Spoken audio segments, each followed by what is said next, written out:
Saya advokat Dr. Togas Tumorang terkait permasalahan Denada.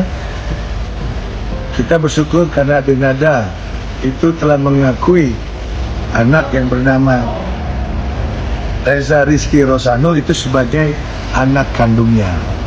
Nah, di dalam permasalahan ini, kiranya setelah ada pengakuan dari pihak Denada, kita berharap di sini jangan siapa menunggu siapa, apa dan berbuat apa.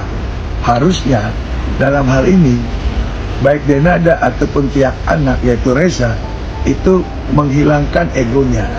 Artinya tidak perlu menunggu, silakan mencari tempat dan waktu yang sama-sama bisa untuk saling berjumpa dan saling bisa merangkul. Nah, di sini juga kita minta pihak-pihak lain, terutama di luar hubungan hukum antara ibu dengan anak, jangan ditumpangi dengan hal-hal yang tidak pas. Contoh, adanya satu gugatan yang telah dimasukkan di PN Banyuwangi dengan tuntutan yang fantastis, yaitu 7 miliar. Nah, ini juga nggak elok, karena apa, ini mencederai daripada itikat baik dari seorang Denada yang telah mengakui Reza itu anak daripada Denada. Dan kalaupun ada pihak-pihak lain juga yang menyatakan bahwa Denada mempunyai 3 anak, itu adalah hal yang tidak elok ataupun tidak pas. Karena yang berhak menentukan, mengklaim seseorang itu memiliki anak 1, 2, atau 3 adalah orang itu bersangkutan. Nah, otomatis kalaupun Denada merasa keberatan atau merasa terusik, itu jelas wajar sekali.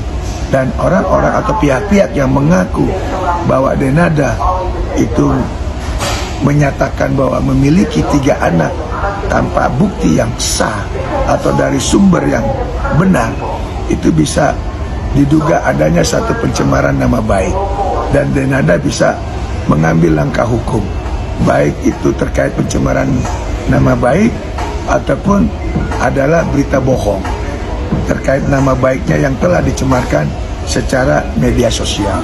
Itu pandangan saya sebagai praktisi hukum. Saya advokat Dr. Togas Tumorang.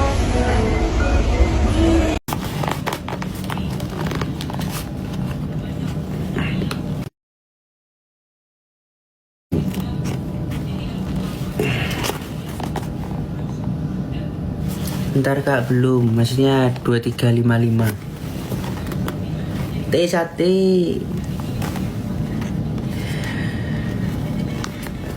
skincare apa yo.